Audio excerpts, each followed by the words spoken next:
सुंदर साथ जी, सबसे पहले तो मैं देश विदेश के सभी सुंदर साथ से कहूंगा कि रेहन के पर स्वरूप साहब को ऐसा कभी भी न रखा करें। मैं कई बार पहले भी मना कर चुका हूँ। जिस स्वरूप साहब को आप वाणी राज्य का ज्ञान में स्वरूप मानते हैं, कोई शो प्रदर्शनी तो है नहीं कि सुंदर दिखे, मार्केटिंग करने के नाम पर अच्छा लगे ऐसे रख देते हैं, वो टेढ़ा हो जाते हैं। तो आप सोचिए, आपके शरीर को कोई तोड़ मोड़ दिया जाए तो कैसा लगेगा। इसलिए स्वरूप साहब को एक तरफ रखिए आराम से, ऐसे सजाने की कोई जरूरत नहीं। हमें मिशन की तरफ ध्यान देना चाहिए। औपचारिकताओं में एक हाथ से भी मेरा स्वागत हो सकता है, 10-10 हाथ डालने के तो कितना समय बर्बाद होता है। आप सोचिए, हम इन्हीं में पड़े रहेंगे तो जागने का मिशन कब पूरा होगा। परमेश्वर अक्षरातीत ने हमें जो परम धाम की वाणी दी है, यह वाणी हमें माया से परे ले जाने के लिए आई है। आज तक की सृष्टि में कोई भी नहीं हुआ जो माया से पार हो जाए। हिमालय की गुफाओं में न जाने कितने ऋषि मुनियों ने अपना जीवन लगा दिया। उनकी जटाओं में पक्षियों ने घोंसले बना लिए। उनकी आंखों की पलकें एक एक फुट तक लंबी हो गई। उन्होंने धन को स्पर्श नहीं किया, सुंदर स्त्री को स्पर्श नहीं किया, आंखें बंद किए रहे, फिर भी माया ने उनका पीछा नहीं छोड़ा। लेकिन हमको सरलता से माया ने छुड़ा दिया। आज एक विशेष बात मैं कहूंगा जो आज की चर्चा का विषय है। सुंदर साथ जी एक गुण देखो रे, जो मेरी धनी की लेके। अक्षरातीत ने हमारे ऊपर ऐसी कृपा की है जो आज दिन तक इस सृष्टि में न कभी हुई थी न कभी हो पाएगी। आप सोचेंगे कि क्या है? वह है माया से हमें छुड़ा देना। आप सोच रहे होंगे कि हमको माया से कैसे छुड़ा दिया गया। हम तो माया में हैं, क्योंकि झूठ हम बोलते हैं, क्रोध हम करते हैं, परिवार के मोह जाल में हम रहते हैं, स्वाभाविक है। लेकिन आज जो बात मैं कहने जा रहा हूं आपको अटपटी लगेगी और उसको समझना आवश्यक है। जागने के ब्रह्मांड में भले ही हम झूठ बोलते हैं, लड़ते झगड़ते हैं, काम क्रोध मद लोभ विकार हमारे पास है, लेकिन ब्रज में क्या था? ब्रज में स्थिति कुछ अलग थी। प्रेम था हमारे पास, राज्य को रिझाते थे। राज्य श्री कृष्ण के तन में लीला कर रहे हैं। जब श्री कृष्ण बछड़े लेकर वन में जाते थे तो जब तक लौट नहीं आते थे, गोपियां एकटक बाट देखती रहती थी। घर का सारा काम करते हुए भी उनका सारा ध्यान कृष्ण पर लगा रहता था। आज तो ऐसा नहीं है। आज हम सुंदर साथ मुश्किल से कोई 5 मिनट में ही सेवा पूजा कर लेता है, कोई 5 मिनट में ही चितवनी पूरी कर लेता है। समय ही नहीं है, क्योंकि सबको तृष्णा लगी है। किसकी?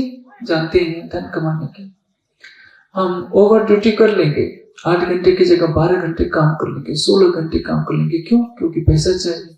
पैसा आएगा तो अच्छा भवन बनाएंगे, 15, 20, 25 लाख की कार खरीदेंगे, अच्छे अच्छे कपड़े खरीदेंगे। इसी के लिए तो उन गोपियों को कुछ अच्छा नहीं लग रहा है, लेकिन फिर भी वो माया में क्यों कहेंगे? आज का विषय यही है। सुंदर साथ जी गुण देखो रे, जो मेरी धनी है की लेके। क्यों ये न छोड़े माया हमको, हम भी छोड़ी न जाए। इस जागने के ब्रह्मांड में यदि हमने वाणी का ज्ञान ले लिया किंतु उसको प्रेम में परिणित नहीं किया तो माया हमको छोड़ नहीं पा रही है। माया तो हमको छोड़ेगी नहीं। क्यों? क्योंकि हमारा शरीर किसका बना है? माया का। हमारी इंद्रियां माया की, हमारा अंतःकरण मन किसका है? माया का। माया से ही मन बना है। ये परम धाम का मन नहीं है। परम धाम के मन में तो केवल प्रेम रहेगा, राज्य के प्रति समर्पण रहेगा, श्रद्धा रहेगी। लेकिन ये मन क्या चाहता है? मन 5 इंद्रियों से 5 विषयों का सेवन करना चाहता है। आंखें रूप देखना चाहती है, त्वचा कोमल स्पर्श का सुख लेना चाहती है, जीवा 56 व्यंजनों का सुख लेना चाहती है, 6 रसों का, और नासिका सुगंध लेना चाहती है, कान मधुर आवाज सुनना चाहती है। इन्हीं के पीछे तो सारा संसार भाग रहा है। किंतु इन विषयों ने हमें घेर रखा है। लेकिन एक बात इस जागने के ब्रह्मांड में है जो ब्रज में नहीं थी, जो रास में नहीं थी। इसमें जो हमें पहचान मिली है, और वो पहचान किससे मिली है? वाणी से मिली है। वाणी के अतिरिक्त हमें कोई भी ऐसा साधन नहीं है जो इस माया के ब्रह्मांड में हमें अक्षरातीत की पहचान करा दे। ब्रज में कितना भी प्रेम है तो क्या, जब श्री कृष्ण मथुरा चले जाते हैं तो गोपियों की स्थिति क्या है जानते हैं? हम इस जागरण के ब्रह्मांड में साधना कर पाए। सवेरे आकर के यशोदा मैया के साथ सारी गोपियां राधा जी के साथ बैठ जाते हैं, और सवेरे से लेकर शाम तक, शाम ढलने तक कृष्ण की बात देख रही है कि कहा था कि हम तो कुछ दिनों में मैं लौट आ जाऊंगा, लेकिन अभी तक नहीं आया। कह गए थे कि मैं 4 दिन में ही लौट आऊंगा, लेकिन नहीं आया। ऐसा करते करते 1-2 महीना नहीं, वर्ष नहीं, बुढ़ापा उनका आ गया है। राधा से कोई हंसी में कह दे देखो कृष्ण आ गए, 90 साल की बुढ़िया है राधा, तन है बूढ़ा, लेकिन ऐसे झटके से उठती है जैसे 16 साल की कन्या। क्यों? क्योंकि राधा का प्राण ही कृष्ण है। वो प्रेम उस समय था। मैं प्रतिबिंब की सखियों की बात कर रहा हूं, 11 वर्ष 52 दिन की नहीं। उनको प्रेम है श्री कृष्ण से, अथाह प्रेम है। ब्रज वालों को उनसे भी करोड़ों गुना प्रेम है, लेकिन एक चीज नहीं है, वो है पहचान नहीं है। और जागने के ब्रह्मांड में आपके पास प्रेम नहीं है, लेकिन पहचान है। पहचान की महत्ता क्या होती है? आप देखिए, जो चौपाई कह रही है, अरस परस यूं भई ब्रज में सो मेरे धनिये दई चुका। ब्रज में क्या हुआ था? अरस परस। न हमने माया को छोड़ा, न माया ने हमको छोड़ा। माया क्या है? प्रेम है। जागने के ब्रह्मांड में आप चर्चा हमेशा सुनते हैं, जब आया प्रेम सुहागी तो मुंह जल लहरा भागी। बिल्कुल सही बात है, लेकिन प्रेम का प्राण क्या है? इश्क है। प्रेम का प्राण इल्म है। इल्म नहीं, पहचान नहीं, तो प्रेम निरर्थक हो जाएगा। कैसे? मैं आपको एक दृष्टांत बताता हूँ। गिरिकाय का दूध बहुत दुनिया में प्रसिद्ध है, सबसे अच्छा माना जाता है, बहुत महंगा बिकता है। उसमें 1 चम्मच नमक डाल दीजिए और किसी को पीने को दीजिए, क्या कोई पिएगा? या 1 चम्मच खटाई डाल दीजिए, इमली का चूर्ण पीस करके डाल दीजिए। दूध तो दूध है, लेकिन उसको कोई पिएगा नहीं। 11 वर्ष जैसे पूरे होते हैं, राज्य कहते हैं कि सखियों चलो वृंदावन में रास करते हैं। क्या कहा उत्तर सबने? हमारे पति हमारी प्रतीक्षा कर रहे हैं, पराये पुरुष के साथ शाम को नहीं जा सकते। तो कामी निर्लज कुछ न देखे सासुरी दे मोहिगा। ये मैं तो नहीं कह रहा, ये किसने कहा है? सब कुछ प्रेम था, लेकिन अपने से बड़ा किसको मान लिया? जो माया के पति थे। सास को बड़ा मान लिया, पति को बड़ा मान लिया, समाज को मान लिया कि हम यदि आपके साथ, आप परपुरुष हैं, आपके साथ जाएंगे तो हमारी सास क्या कहेंगी, हमारा समाज क्या कहेगा, हमारा पति हमें रखेगा नहीं। सब कुछ जैसे व्यर्थ हो जाता है। कितनी भी बढ़िया खीर हो, नमक डालते हैं कौन नहीं खाएगा। कितना भी बढ़िया मीठा दूध हो गिरी का, नमक डालते हैं बेकार हो जाता है। इसलिए 11 वर्षों में जितना प्रेम किया था कृष्ण के लिए, वो सारा बेकार हो गया, क्योंकि पहचान नहीं थी। प्रलय क्यों हुआ? राज्य ने कहा, जिनके लिए मैं आया हूं 52 दिन हो गए, आमने सामने पढ़ने पर भी अंदर से तो तड़प है कि बोले, लेकिन कौन बोले? देखिए, पतिव्रता धर्म बहुत कठिन होता है।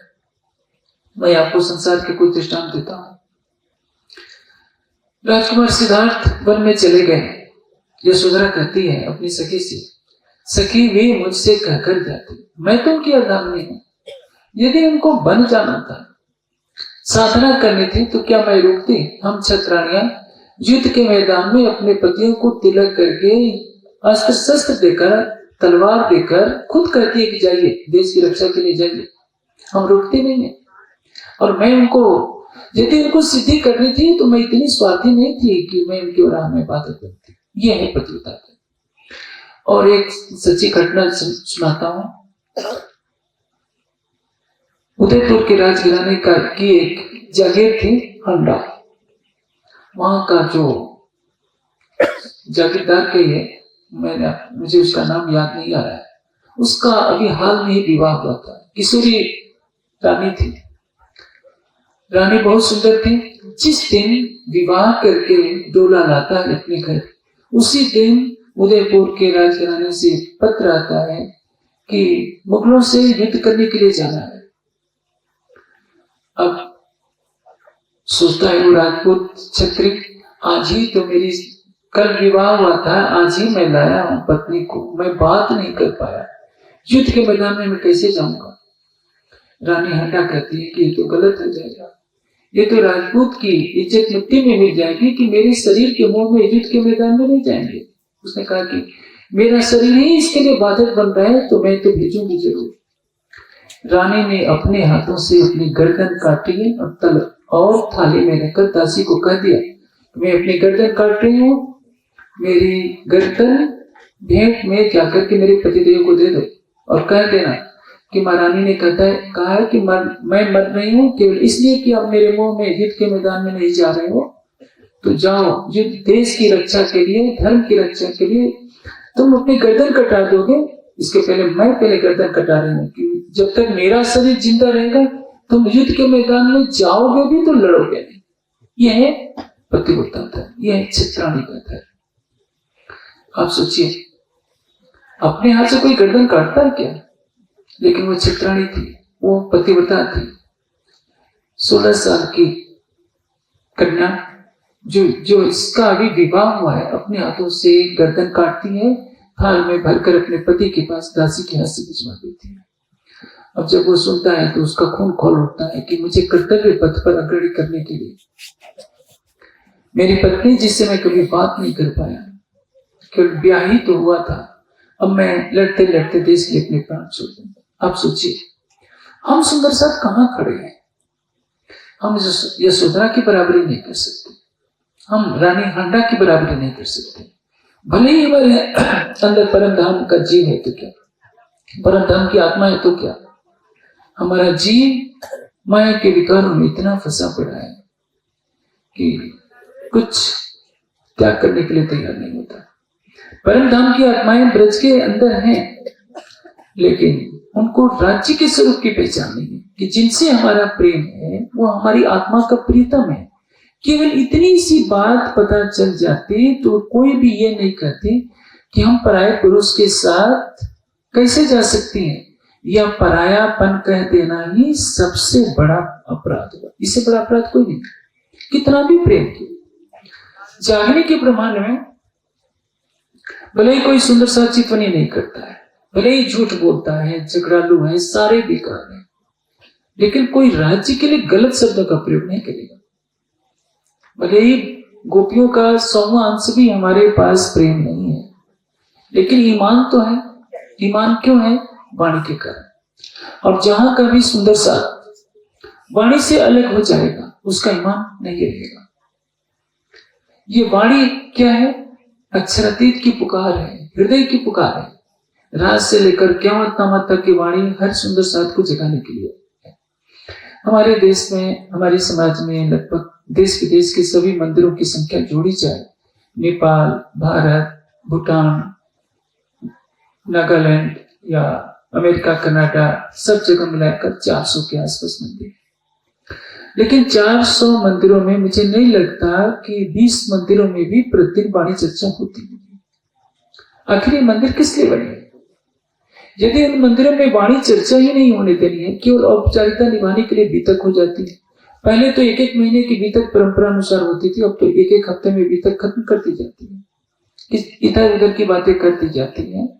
कोई बताता ही नहीं कि बीतक में हमारे निजानंद का दर्शन छिपा हुआ है।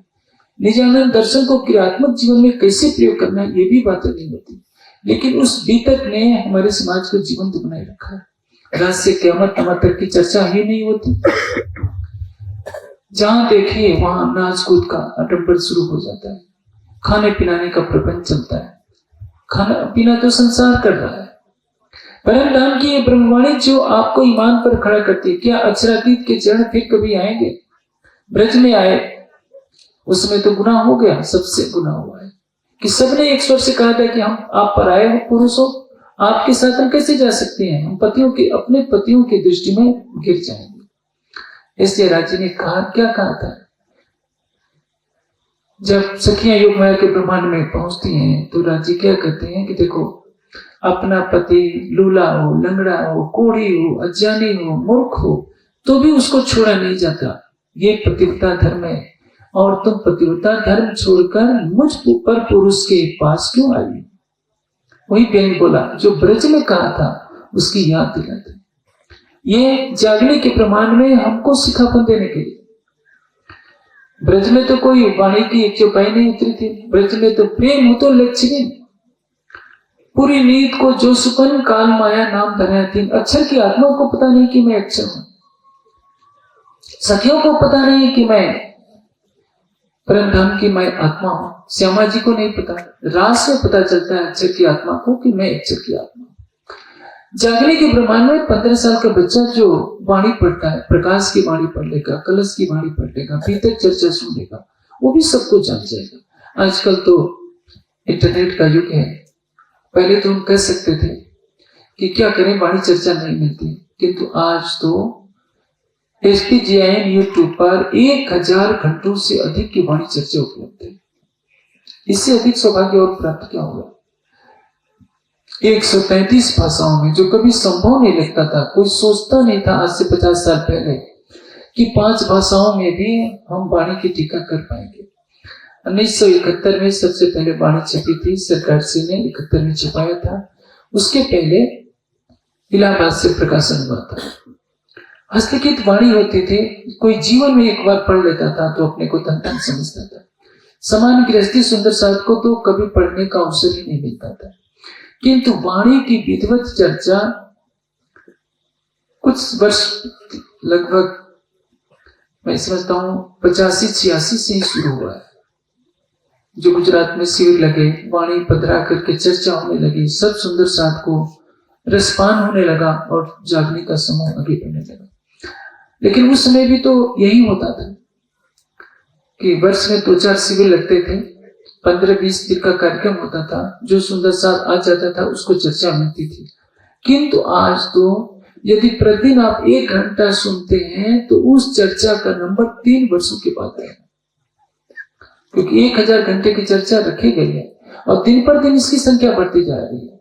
आपको 1 रुपया भी खर्चा नहीं करना पड़ता, इतनी तकनीक है।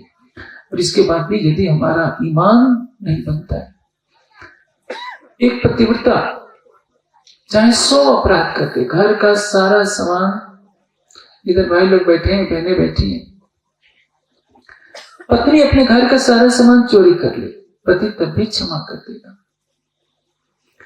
पति से लड़ ले तो भी क्षमा है, भोजन न दे तो भी पति क्षमा कर देगा। लेकिन प्रेम में यदि व्यवधान होता है, पति के लिए असह्य होगा। ये ब्रज में हो चुका है, भले ही प्रेम की लीला हुई, केवल एक ही तो शब्द कहा था, हम पर पुरुष के साथ नहीं जा सकते। पुराण संहिता में बहुत अच्छा श्लोक है, स्वागतम वो महाभागा ब्रूहि किम करवाणि ते। ये भागवत का श्लोक है। महाभाग्यवती सौभाग्यवती गोपियों, बताओ मैं तुम्हारे लिए क्या करूं। और ये भी कह दिया, बालो हम ब्रह्मचारी न तो स्त्री काम का। ये पुराण संहिता का श्लोक है। मैं बाल ब्रह्मचारी हूं, मैं कामी नहीं हूं। ये शब्द किसने कहे थे? जो ब्रज में कहा था। और ये संसार की प्रवृत्ति है, ये घृणा का संसार है। यदि इस संसार में आप किसी को शुद्ध हृदय से प्रेम भी करते हैं तो सोचता है कि मेरे पीछे क्यों लगे रहते हैं।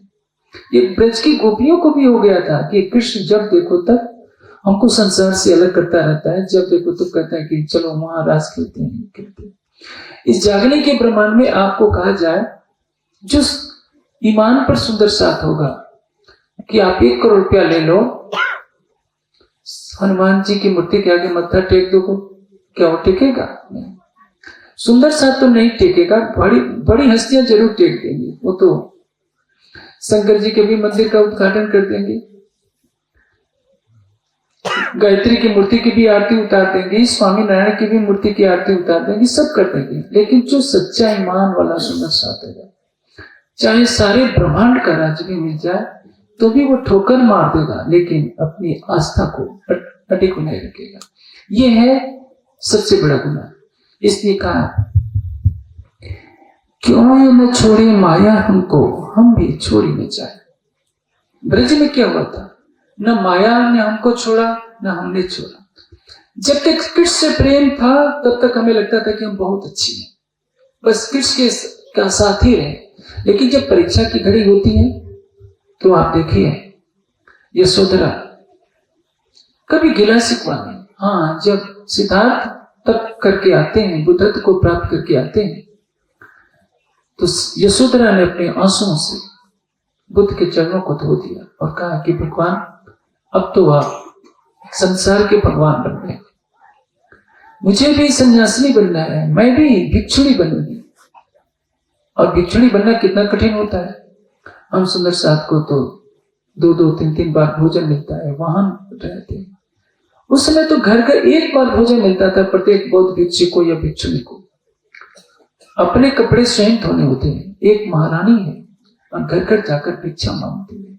ये तपस्विनी बन जाती है, सन्यासिनी बन जाती है, बौद्ध भिक्षुणी बनती है, बुद्ध की माँ भी बन जाती है, बुद्ध की पत्नी भी बन जाती है, 18 साल का बच्चा भी सन्यास ले लेता है, वो भी बौद्ध भिक्षु बन जाता है। इसको कहते हैं त्याग। हम क्या कर रहे हैं? हमारे पास तो परम धाम का ज्ञान है। हमको तो कहा जाता है कि भाई थोड़ी देर के लिए पढ़ लिया करो, 1 घंटा पढ़िए। कोई प्रेरित करने वाला भी नहीं है समाज को कि प्रतिदिन वाणी का चिंतन होना ही चाहिए, प्रतिदिन चितवनी में डूबना ही चाहिए। क्योंकि यदि वाणी का ज्ञान आपके अंदर रहेगा तो माया तो आपके पास आएगी, लेकिन वैसे ही रहेगी। एक हीरे को कीचड़ में लपेट दीजिए तो ऊपर से लगता है कीचड़, ये तो कीचड़ है, हीरा नहीं है।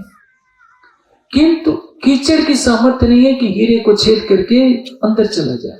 उसी तरह से यदि आपके अंदर वाणी का प्रकाश रहेगा तो संभव है आप चितवनी में कमी कर देंगे तो इतना अवश्य होगा कि आपके ऊपर काम, क्रोध, मद, लोभ, अहंकार का विकार दिखाई देगा। लेकिन यह विकार आपकी आत्मा के अंदर प्रवेश नहीं कर पाएगा, क्योंकि आपके अंदर ईमान बना रहेगा कि चले भले मैं कितना भी पापी हूं तो क्या, मेरा प्रीतम केवल अक्षरातीत है। मैं समाज की बड़ी हस्तियों से आग्रह करूंगा कि एकता के नाम पर, लोकप्रियता के नाम पर समाज को पतिव्रता साधन से रहित न करें। ये सबसे बड़ा अपराध है। आज देखा जा रहा है, जो बड़े बड़े कार्यक्रम होते हैं वहां पौराणिक पंडित को बुलाया जाता है, वो मंत्र पाठ करता है। वेद में केवल अक्षरातीत की प्रार्थना है, लेकिन जो पंडित पाठ करता है उससे मंत्र का अर्थ पूछिए, उसका अर्थ नहीं पता कि किसकी भक्ति हो रही है। और यदि सुंदर साथ नवग्रहों की पूजा करेगा, गणेश की पूजा करेगा, तो क्या है, इससे बड़ा गुनाह और क्या हो जाएगा। इसलिए अपनी आत्मा के अंदर अक्षरातीत का प्रेम भरिए। जैसे ब्रज से रास में जाते समय सबने पल भर में ही अपना तन छोड़ दिया था और योग माया के ब्रह्मांड में पहुंच गई थी हर परमात्मा। उसी तरह से राज्य आपको जगाने के लिए 18,758 चौपाइयों की बांसुरी लेकर के आए। आप उसको सुनिए और राज्य के प्रेम में डूब जाइए। जो ब्रज में प्रेम किया था वो प्रेम कीजिए, लेकिन ईमान पर खड़े होकर प्रेम कीजिए। यदि आप केवल ज्ञान, शुष्क ज्ञान में ही पड़े रहेंगे तो भी लक्ष्य पूरा नहीं हुआ। ये जरूर है आप ईमान पर बने रहेंगे, लेकिन ईमान के साथ यदि इश्क आ जाए तो क्या होगा, इल्म का प्राण इश्क है और इश्क का प्राण इल्म है। माया आपसे दूर हो जाएगी। अक्षरातीत ने क्या किया है? अक्षरातीत ने हमको माया से निकाला है, ब्रज में नहीं निकाल पाए थे। आपको आश्चर्य होगा, तभी ये चौपाई करती है, अरस परस यो भई ब्रज में, सो मेरे दई में धनिये दई छुटका। अरस परस होने का तात्पर्य क्या है?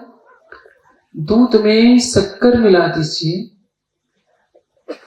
तो पीने पर तो मीठा लगेगा, लेकिन आंख से देखेंगे तो शक्कर तो नहीं दिखाई देगी। अरस परस एक दूसरे में हिल मिल जाना। हम माया में मिल गए हैं, माया हमारे दिल में मिल गई ब्रज में। भले ही हमने प्रेम किया तो क्या, लेकिन प्रेम तो पहचान के बिना था। जागने के ब्रह्मांड में ये राज्य ने अवसर दिया है। लागोगे जो दुख हो तो दुख तुमको लागसी, याद करो निज सुख तो दुख तुमसे भागसी। ये माया क्या है? ये माया दुख निधान जी। और अक्षरातीत क्या है? जब आप सवेरे मंगल आरती करते हैं तो क्या गाते हैं? सुख को निदान देते, सुख को निदान। जब वो सुख का निदान है तो उसको दिल में क्यों नहीं बसाते? आप माया का ही सुख क्यों मांगते हैं कि राज्य हमें करोड़पति बना दीजिए, हमें मिनिस्टर का पद दे दीजिए? ये लेकर आप क्या करेंगे? सारे ब्रह्मांड का राज्य मिल जाए तो राज्य तो नहीं मिलेंगे। राज्य से केवल राज्य को मांगे। राज्य, आप मंदिर जाते हैं तो नारियल चढ़ाते हैं, पाठ रखवाते हैं, इससे क्या होगा? अरे मत्था टेक करके कहिए राज्य सीधे साधे मेरे दिल में आकर के बैठ जाओ। तब हार के धनिये बेचारिया मैं क्यों छोड़ू अपनी हृदय, फिर बैठे माहे आसन कर महामति हृदय। और क्या किया इस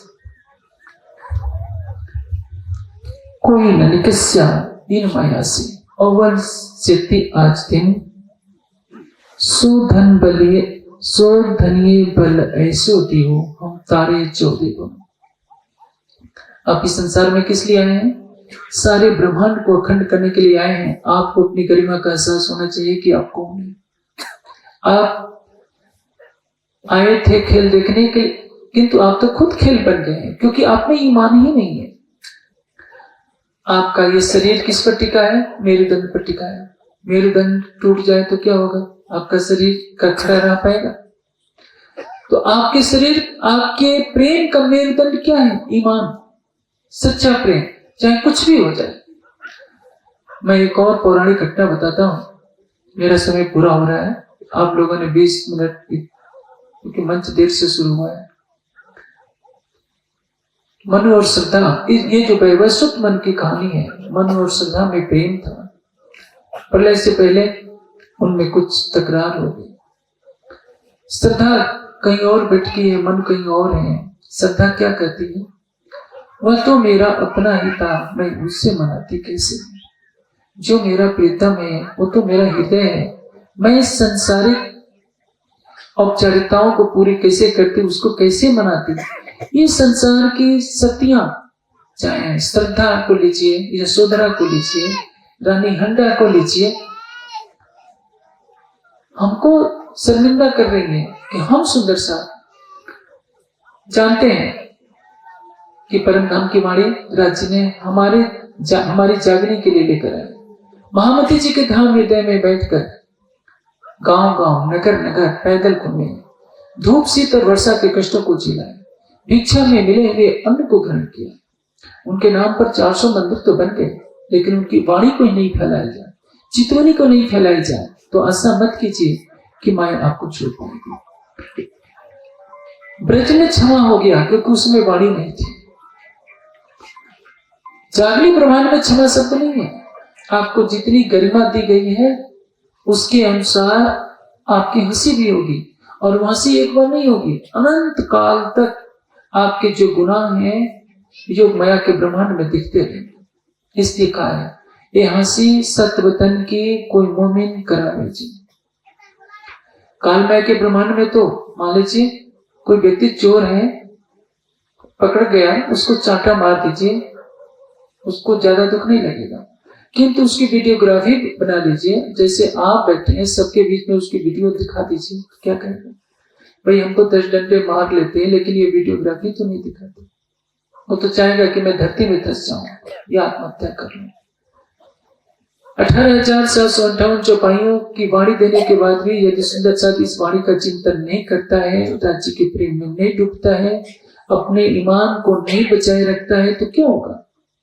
राज्य तो कहेंगे कि मैंने तुम्हारे लिए इतनी वाणी कही, तुमको जगाने के लिए मैं गांव गांव नगर नगर मैं घूमा, मस्कत अवासी बंदर तक की धरती को मैंने अपने पैरों से चलकर पवित्र किया है। सभी तो घरों में बैठे थे। अब सोने के भले ही मंदिर बन जाए, सोने की ईंटों से बना लिया जाए, लेकिन यदि वाणी प्रकाश नहीं है, चितवनी नहीं है, हमारे हृदय में युगल स्वरूप के चरण कमल नहीं है। अरे साथी में होगी, कहाँ होगी मैं नहीं जानता। हम रानी हंडा से, यशोधरा से क्या आंखें नजरें मिला पाएंगे? क्योंकि हमारे गुनाह भी दिखते रहेंगे। जब राज्य मूल मिलाए हंसी करेंगे तो हमारे पास सिर छिपाने के लिए कहीं जगह नहीं रहेगी।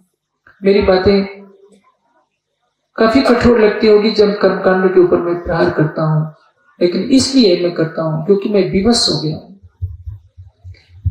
कम से कम वाणी की चर्चा करते हुए कार्य क्षेत्र में आए हुए